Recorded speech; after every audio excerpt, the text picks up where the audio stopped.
Hello hello hello hello అందరికీ నమస్కారం. ఎలా ఉన్నారు? బాగున్నారు కదా? మీకేమిటండి, బ్రహ్మాండంగా ఉంటారు నాకు తెలుసు కదా. మరి ఈ రోజు రాచబాండ్లోకి వచ్చిన దిక్కుమాలిన సెలబ్రిటీ ఎవరో నేను చెప్పబోయే ముందుగా మీరు ఈ వీడియోకి ఒక లైక్ ఇచ్చేసి యాజ్ యూజువల్ గా మన కేకే న్యూస్ ని సబ్స్క్రైబింగ్ ఎవరైతే చేసుకోలేదో వాళ్ళు చేసుకుని నన్ను మరింత ఎంకరేజ్మెంట్ చేయడానికి రెడీగా ఉండండి. ఎవరు బాబు? ఓహో, తాను దూర సోట్లేదు కానీ మేడకో డోలు అన్నట్లుంది పేరుని నాని వ్యవహారం. మొన్నటి ఎన్నికల్లో బందర్లో జనం ఈయన గారి కుమార రత్నానికి రాజకీయ సన్యాసం అని తీర్పిచ్చేసిన సిగ్గు ఎగ్గు లేకుండా తనది కాని ప్రాంతానికి వచ్చి మరీ మైకుల ముందు డాన్స్ లేస్తా ఉన్నాడు. అసలు ఆడిని వీడిని కాదు, పేరుని నానిని బొక్కలో వేసి కుండ కోటింగ్ ఎత్తే అప్పుడు తెలిసి వస్తుంది. సరే వచ్చాడు కదా, ఆతగాడి ముచ్చట మనం ఎందుకు కాదనడం, మాట్లాడమందాం, పోయేదే ఉంది. ఇదిగో పేరుని మొదలెట్టబోయి నీ గోల.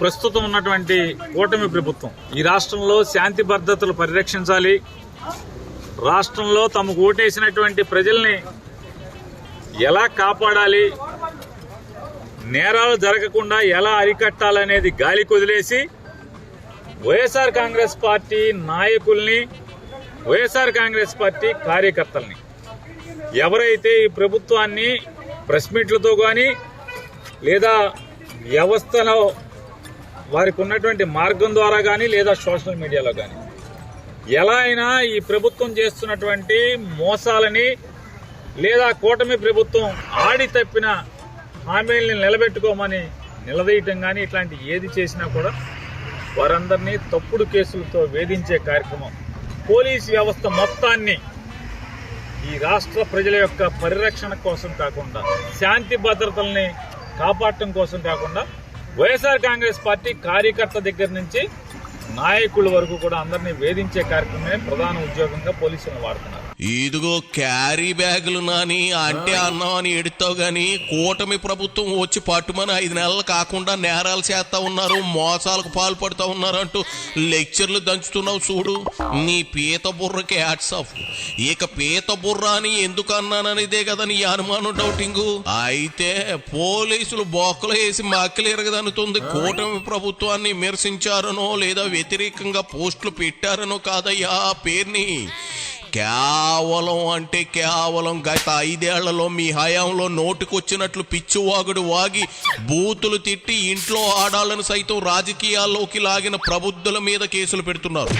జగన్ రెడ్డి హయాంలో జరిగిన దోపిడీ మీద, దుర్మార్గం మీద, అప్పట్లో చేసిన దారుణాల మీద మాత్రమే పోలీసులు ఫోకస్ చేస్తున్నారు. ముందు ఈ మొక్క నువ్వు గ్రహించు. ఎంతకీ ఎక్కడికి వచ్చావు? బందర్కేనా?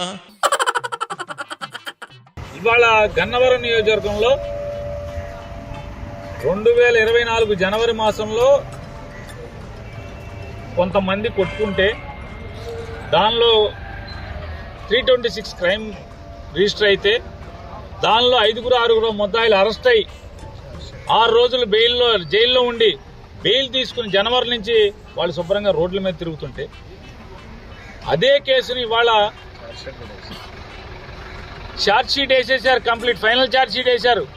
కానీ కోర్టులో సీసీ నంబర్ పడలేదనే సాకుతో, అంటే ఆ అవకాశాన్ని తీసుకుని, అంటే మళ్ళీ ఆ ఛార్జ్ షీట్ని వెనక్కి తెచ్చుకుని పాత అధికారులు ఎస్ఐలు కానీ సిఐలు కానీ ఇన్వెస్టిగేషన్ ఆఫీసర్లు సరిగ్గా విచారణ చేయలేదని చెప్పని మళ్ళీ దాన్ని ఓపెన్ చేసి మళ్ళీ తప్పుడు కేసులు 8 మందిని బనాయించి కందకలేని దురద కట్టిపీటకెందుకు తొర్రి నాని ఈ తొండాట అవసరమా? గన్నవరం ఆ కొడాలి నాని స్నేహితుడు వలభనేని వంశీది కాదా? నీకెందుకు ఆ దురద? నీ మచిలీపట్నంలో మీ పార్టీ కంటిన మలికిని కరగడానికి మానేసి గన్నవరంలో ఎవరితో కడుగుతానంటూ బయలుదేరడం ఏంటయ్యా పేరుని? వెంకట్రామయ్యా అదేలేవా పేరుని నాని. నీ శాతగాని రాజకీయం తెలిస్తే పాపం పేరుని కృష్ణమూర్తి ఎంత ఫీల్ అవుతాడు కదా. కృష్ణమూర్తి అంటే మీకు ఇట్టుగాడు కాదు సోమో, స్వర్గీయ మీ నాయన, ఆ పెద్ద ఆయన ఇలాంటి సన్నాసినా నేను కన్నది అని తెగ బాధపడగలడు. అంచేత నీ పని నువ్వు చేస్తే మంచిది.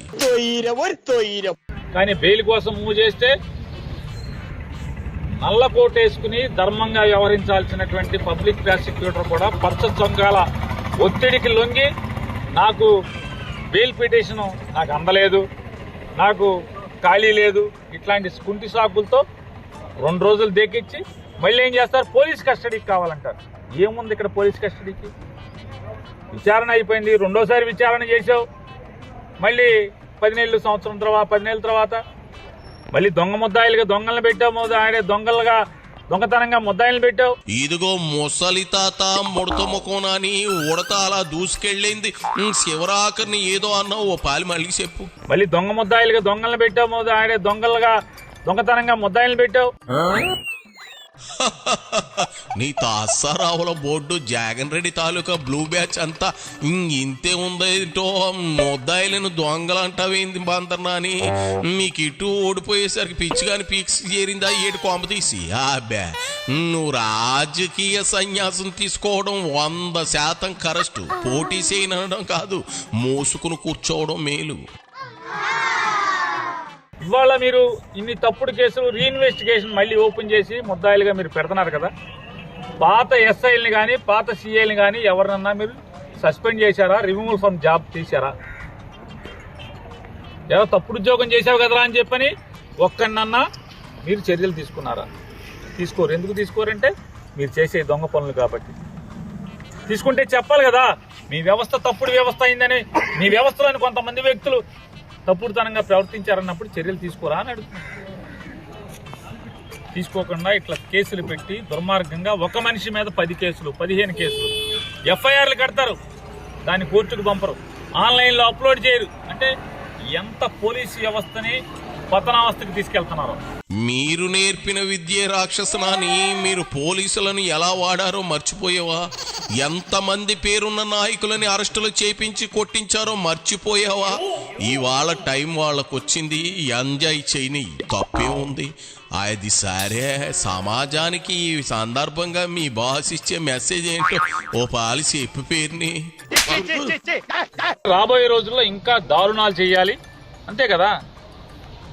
మీరు ఇటువంటి తప్పుడు స్కూల్ ఓపెన్ చేసి తప్పుడు పాఠాలు ప్రజలకు నేర్పితే మరి నెక్స్ట్ ఏం జరుగుతుంది? నీ నోట్లో 6 లీటర్ ఫినాయిల్ పొయ్యా, అవేం మాటలయ్యా పేరుని. జగన్ ఇట్లాంటి స్టేట్మెంట్ ఇస్తాడని చెబుతున్నావా? అయ్యో, ఆయన గాని తెలిస్తే నీ పని పొంపుహారే. చెప్పిన సొల్లు కౌర్లు చాలే కానీ ఇదిగో ఊరకే పోలీసులను ఆడిపోసుకోకు.